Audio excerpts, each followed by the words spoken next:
السلام علیکم ورحمت الله وبرکاته.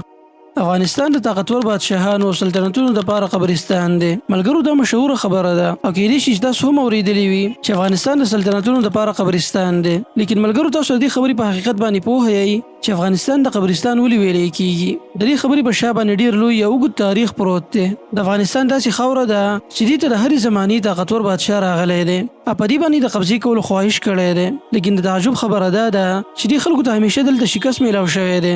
د دې ځمکې قبضه کول خو پرېږده بلکې دې خلکو دلته خپل غزول طاقت هم بایللی دی. سکندر اعظم کوم چې د دنیا اکثره حصه فتح کړې وه د دا ویلي وو چې افغانستان ته راداخلېدل اسان دي لیکن دلته خپله قبضه جاري ساتل یو مشکل کار دی. جو بایډن هم په خپله محاضره کې دا ویلي وو چې که موږ چېرته خپل ټول ملیټري طاقت په افغانستان کې استعمال کړو نو بیا هم دا جنګ زموږ په فایدې کې نه دی.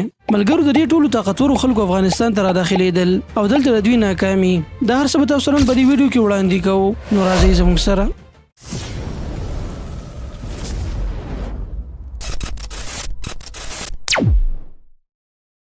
یو زمانه داسې وه چې باغي کې افغانستان د سرحد اکثره حصه د هندوستان سره لګېدلې وه. بیا څه زمانه وروسته افغانستان د سرحد تعیین انګریزانو وکړو او په دې سره د دې اکثره حصه د پاکستان سره یو ځای شوه. د افغانستان تاریخ ډېر پخوانی دی. سایرس د ګریټ اولنی بادشاه و چې د افغانستان او له دې سره خواوشا اکثرې علاقې چې باغي کې کابل، جلال آباد او پېښور شامل دي دوی په خپل حکومت کې داخل کړي وي. سایرس د وفات نه بعد دا سلطنت د ده زوی ډایروس ته پاتې شو. د ده په زمانه کې دا سلطنت په خپل عروج او ترقۍ کې اعلی مرتبې ته رسېدلی و. ملګرو تاسو خو به دا معلومه وي چې د هر عروج دپاره زوال وي. دغه شان په دغه وخت کې دا سلطنت هم د خپل زوال سره مخامخ شو. الکسندر د ګریټ کوم ته چې اسکندر اعظم ویلی کیږي د 330 BC کې په دې سلطنت باندې حمله وکړله او په ډېرو جنګونو کې د دې سلطنت بادشاه ډایروس ته شکست ورکړو او دا ټولې علاقې د اسکندر اعظم په قبضه کې راغلي. الکسندر چونکې د ټولې دنیا د فتح کولو په اراده د خپل دارالحکومت نه روان شوی و دې وجې نه د په مسلسل جنګونو حملو او فتوحاتو سره خپل د حکومت د ډېر حده پورې فراخه کړو تر دې چې دې افغانستان ته راورسېدو. دې ځای کې دې د خپل ژوند د غټ امتحان سره مخامخ شو او دا علاقه د اسکندر اعظم دپاره دردسر وګرځېدله. اسکندر اعظم چې کله اول ځل افغانستان ته راغی نو د سره چا څه مزاحمت یا مقابله ونه کړله بلکې د کلو اکثر خلک لاړل غرونو ته او هلته یې پناه حاصله کړله. دې نه بعد دې خلکو د اسکندر اعظم په لښکر باندې حملې شروع کړې. د شپې به خلک د غرونو نه راکوزېدل حملې به یې کولې او د ورځې به بیا پټېدل. د داسې اچانک حملو د وجې نه اسکندر اعظم او د هغه فوج ډېر تنګ شو. تاریخ کې راځي چې یو ورځ د فوج جرنیل راغی او اسکندر اعظم ته د دې حالاتو شکایت وکړو و اسکندر اعظم په دې شکایت سره ډېر غوسه شو او خپل دغه جرنیل په غوسه کې قتل کو. اسکندر اعظم د افغانستان نه بعد په هندوستان باندې د حملې کولو اراده کړې وه لیکن دې د افغانستان په فتح کولو کې ناکامه شو او هندوستان د فتح کولو هغه موقع ورته میلاو نه شوه. دې وجې نه اسکندر اعظم یو ورځ دا ویلي و چې افغانستان ته ورداخلېدل اسان دي لیکن دلته خپل طاقت باقي ساتل یو مشکل او ګران کار دی. اسکندر اعظم کوم چې د خپلې زمانې او طاقتور بادشاه و د دنیا ډېره حصې خپله قبضه کې راوستې وه دلته ناکامه شو او د دې ناکامۍ په حالت کې دې وفات هم شو او د افغانستان د ځمکه د ده لپاره قبرستان ثابت شو. د دغه ټول قوت او طاقت دلته دفن شو. اسکندر اعظم د وفات نه بعد دا علاقې د ده یو جرنیل سلیوکس په قبضه کې راغلي. سلیوکس ایران او د دې سره په خوش علاقو کې خپل سلطنت قایم کو لیکن د خپل دور کې افغانستان د فتح کولو اراده پرېښودې وه ځکه چې دا ته ډېر مشکل او ګران کار ښکاره کېدو. نو دې نه بعد په دې باندې د فارس ولو حکومت قایم شو او د هغه حکومتو د کوم سره چې صحابه جنګېدلي وو او رسول الله صلی الله علیه وسلم د دې بادشاه ته خط رالیږلی و کوم چې کسرا و. د دوی نه بعد محمود غزنوي او طاقتور بادشاه راغی. دا اولنی انسان و چې په افغانستان او دې سره سره په ایران او بهارت باندې حکومت کړی و او دلته غزنوي سلطنت قایم کړی و کوم چې ډېر وخته پورې قایم و. په 1185 عیسوي کې غوریانو غزنوي سلطنت ختم کو او دا علاقې په خپل حکومت کې داخل کړې. دې نه بعد چنګیز خان راغی د په هندوستان باندې حمله کړې وه لیکن دې هم دلته د سخت مزاحمت سره مخامخ شو او دا طاقتور بادشاه هم په دې ځای کې ناکامه شو. وروسته د په اولادو کې تیمور لنګ راغی. د په افغانستان باندې حمله وکړله په هغې باندې حکومت هم کړی و لیکن دا د لږ وخته پورې و. تیمور نه بعد د زوی بابر بادشاه شو.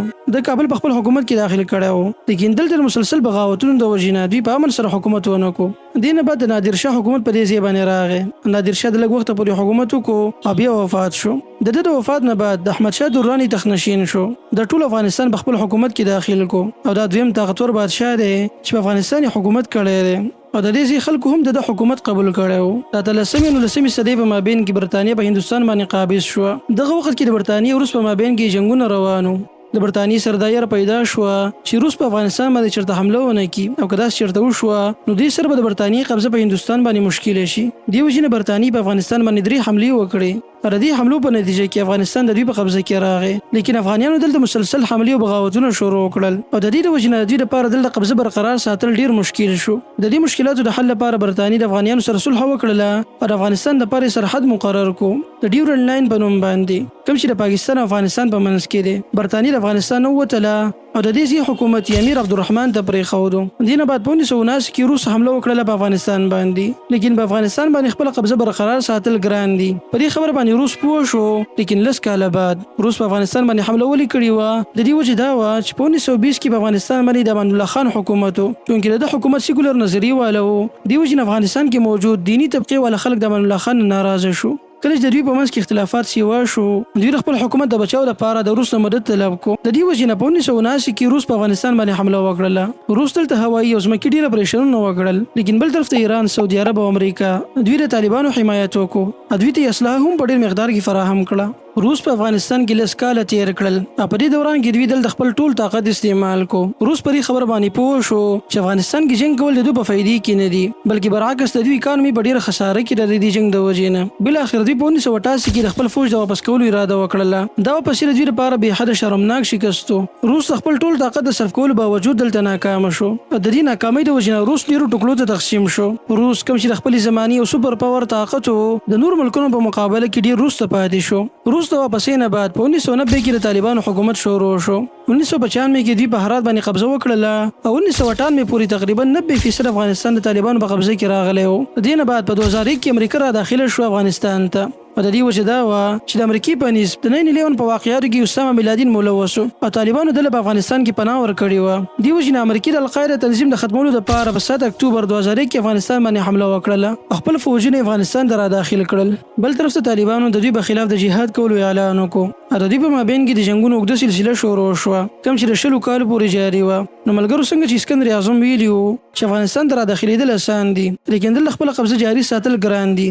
دا خبره د امریکای لپاره هم دغه شان ثابت شو. دوی اول خپ اسانه سره دلته راغلل، لیکن دلته دوی قبضه ډیر وخت پورې او امن ولا ثابت نشو. بل اخر امریکای ته د احساس شو چې دلته جنگیدل بی فایده دي.